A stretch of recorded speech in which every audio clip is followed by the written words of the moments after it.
Bienvenidos a este canal dedicado a comprender el autismo y otros temas clínicos desde una perspectiva basada en evidencia, integrando aportes de la neuropsicología y la neurociencia. Mi nombre es Juan Pablo, magíster en neuropsicología, y esto es Clínica y Autismo.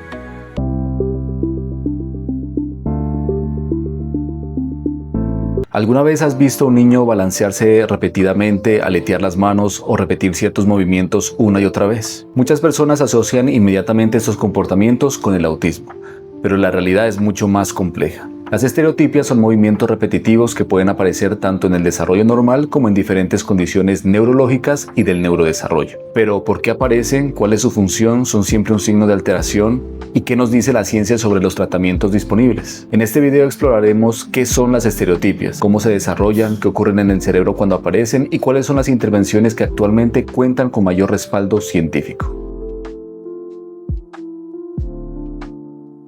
Las estereotipias pertenecen a un grupo más amplio llamado conductas repetitivas. Dentro de este grupo encontramos fenómenos muy diferentes entre sí, como tics, compulsiones, perseveraciones, ecolalias y las propias estereotipias. Aunque todas implican repetición, no significan lo mismo. Las estereotipias son movimientos repetitivos que suelen ser rítmicos, invariables, limitados a ciertas partes del cuerpo, sin una función social evidente y pueden interrumpirse mediante la distracción. Algunos ejemplos son balancearse, aletear las manos, girar objetos, mover repetidamente los dedos y emitir sonidos repetitivos. Es importante entender que la repetición por sí sola no permite identificar una estereotipia. Para hacerlo debemos analizar aspectos como la frecuencia, la duración, la forma del movimiento, el contexto y las características de la persona. Uno de los aspectos más interesantes es que las estereotipias no siempre son un problema. De hecho, durante el desarrollo normal aparecen antes de los 3 años de edad. Los bebés realizan movimientos repetitivos constantemente mientras aprenden a controlar su cuerpo. Podemos entenderlos como pequeños experimentos motores. El sistema nervioso está aprendiendo cómo mover el cuerpo, cómo coordinar músculos, cómo responder a la información sensorial. En esta etapa pueden observarse conductas como mecer el cuerpo, chuparse el dedo, golpear objetos, repetir ciertos movimientos de brazos o piernas. Lo que suele indicar normalidad es que estos movimientos sean variables, es decir, cambian con el tiempo, aparecen en diferentes contextos y progresivamente son reemplazados por conductas más complejas. Sin embargo, cuando aumentan en frecuencia, se vuelven más rígidos o persisten más allá de lo esperado, pueden sugerir la presencia de algunas alteraciones del desarrollo o del sistema nervioso. Las estereotipias suelen clasificarse de varias formas. Según su origen, pueden ser primarias, aparecen durante el desarrollo temprano sin asociarse necesariamente a una condición neurológica. Pueden ser secundarias porque se relacionan con condiciones identificables, trastorno del espectro autista, discapacidad intelectual, lesiones neurológicas, síndromes genéticos o situaciones extremas de privación ambiental. Según su topografía, las estereotipias pueden ser motoras, como aletear las manos, balancearse, girar sobre sí mismo o golpear objetos, o verbales como ecolalias, zumbidos, gruñidos, vocalizaciones repetitivas. Las investigaciones sugieren que las estereotipias siguen un proceso gradual. Primero encontramos la fase de ritualización. La conducta se vuelve cada vez menos variable. Después aparece la emancipación, ya no depende de un único estímulo y puede desencadenarse en diferentes situaciones. Luego ocurre la estabilización, la conducta queda incorporada al repertorio habitual de la persona. Y finalmente, cronicización, aumenta su frecuencia y persistencia. Este proceso ha sido observado tanto en modelos animales como en humanos. Factores como estrés, frustración, conflicto o privación ambiental pueden favorecer esta evolución. Sin embargo, una vez establecida la conducta, puede mantenerse debido a los efectos que produce en la propia persona. Las estereotipias son especialmente frecuentes en personas con trastorno del espectro autista. Diversos estudios han encontrado prevalencias superiores al 70% e incluso cercanas al 90% en algunas muestras. Las formas más frecuentes suelen ser movimientos de manos y dedos, conductas sensoriales repetitivas, manipulación de objetos, balanceo corporal y vocalizaciones repetitivas. Es importante aclarar algo, las estereotipias no son exclusivas del autismo. Tampoco toda estereotipia requiere tratamiento. La intervención depende principalmente de su intensidad, su frecuencia, el grado en que interfiera con el aprendizaje y el riesgo de autolesión o el impacto sobre la participación social. Existen dos grandes explicaciones sobre el origen de las estereotipias. La primera hipótesis habla sobre el refuerzo sensorial. La conducta produce consecuencias sensoriales o agradables o reguladoras, por ejemplo, sensaciones visuales, vestibulares, táctiles, propioceptivas.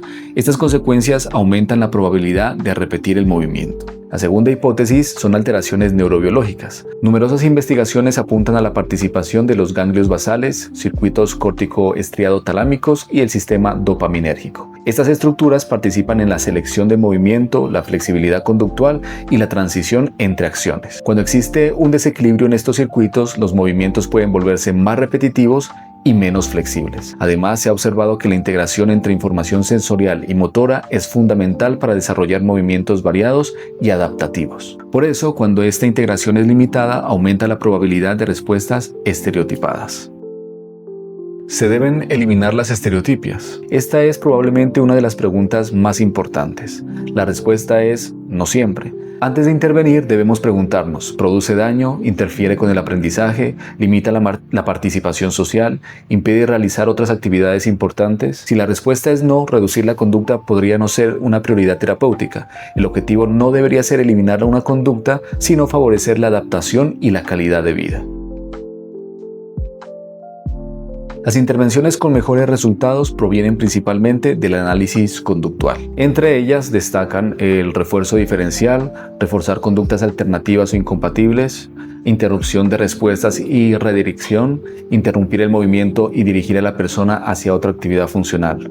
Refuerzo no contingente, proporcionar estimulación alternativa que compita con la obtenida mediante la estereotipia. Por otro lado, algunas intervenciones sensoriales ampliamente difundidas como dietas sensoriales, salas Noes-Schellen, presión profunda, extinción sensorial, no han demostrado de manera consistente una reducción de las estereotipias cuando se analizan rigurosamente los estudios científicos. ¿Realmente las estereotipias regulan? Durante los últimos años se ha vuelto común escuchar que las estereotipias cumplen una función reguladora. Probablemente hayas escuchado afirmaciones como se balancea para regularse, aletea porque necesita regular su sistema nervioso. Las estereotipias ayudan a la autorregulación. Estas explicaciones son tan frecuentes que muchas veces se presentan como hechos científicos establecidos, pero cuando revisamos cuidadosamente la literatura encontramos una situación mucho más compleja. La primera pregunta que deberíamos hacernos es ¿qué significa exactamente regular? Porque regular implica modificar una condición previa. Si afirmamos que una conducta regula ansiedad, estrés o sobrecarga sensorial, entonces deberíamos demostrar tres cosas. Primero, que ese estado realmente estaba presente antes de la conducta. Segundo, que la conducta produjo una modificación medible de ese estado. Y tercero, que dicha modificación ocurrió como consecuencia de la conducta y no por otros factores. Sorprendentemente, la mayoría de los estudios sobre estereotipias no evalúan estas tres condiciones simultáneamente. Lo que suelen registrar es la presencia de la conducta, no el estado interno que supuestamente regula.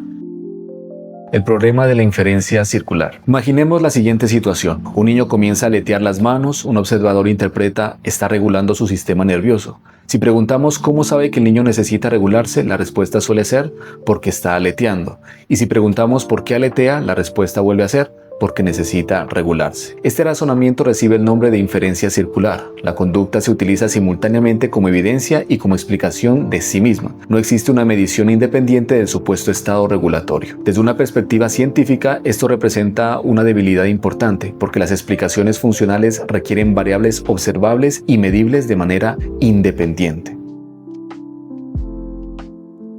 Si realmente quisiéramos demostrar que una estereotipia regula un estado interno, deberíamos medir variables antes, durante y después de la conducta. Por ejemplo, frecuencia cardíaca, variabilidad de la frecuencia cardíaca, conductancia de la piel, cortisol, actividad electroencefalográfica, dilatación pupilar, marcadores de estrés fisiológico y posteriormente demostrar que existe una reducción consistente de estos indicadores tras la aparición de la estereotipia. Sin embargo, esta evidencia todavía es limitada. En muchos casos ni siquiera se registra el supuesto estado interno que se pretende explicar.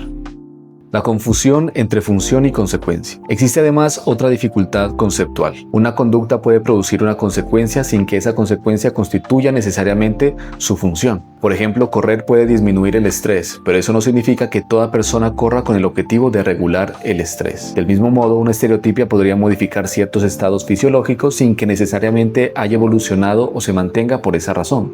La diferencia parece sutil, pero es fundamental. En análisis conductual, la función de una conducta se determina por las variables que la mantienen, no por la interpretación subjetiva acerca de sus posibles beneficios. Lo que realmente sabemos. Lo que sí cuenta con evidencia relativamente sólida es que muchas estereotipias pueden mantenerse mediante procesos de reforzamiento automático, es decir, porque generan consecuencias sensoriales que aumentan la probabilidad de que vuelva a ocurrir. Esto es distinto a afirmar que regulan. La primera afirmación puede evaluarse experimentalmente manipulando estímulos y observando cambios en la frecuencia de la conducta. La segunda implica demostrar cambios en estados internos difíciles de medir directamente. Por esta razón, numerosos estudios sobre análisis funcional prefieren hablar de refuerzo automático, consecuencias sensoriales, variables antecedentes, variables consecuentes, en lugar de utilizar conceptos más amplios y difíciles de operacionalizar como autorregulación. Uno de los estudios que más se cita para afirmar que las estereotipias autorregulan las emociones tiene varios problemas metodológicos importantes. Primero, los investigadores no midieron realmente si las emociones cambiaban después de la estereotipia. No evaluaron ansiedad, estrés o activación fisiológica antes y después de la conducta. Lo que hicieron fue preguntarles a las personas qué creían sobre sus propias estereotipias. Y aquí aparece un problema clave. Que una persona sienta que algo le ayuda a regularse no significa que científicamente se haya demostrado que la regula. Además, los diagnósticos de muchos participantes no fueron verificados. Algunas personas tenían diagnóstico formal, otros eran autodiagnosticados y otros simplemente se identificaban con ciertas condiciones. Esto hace que la muestra sea bastante heterogénea y difícil de interpretar.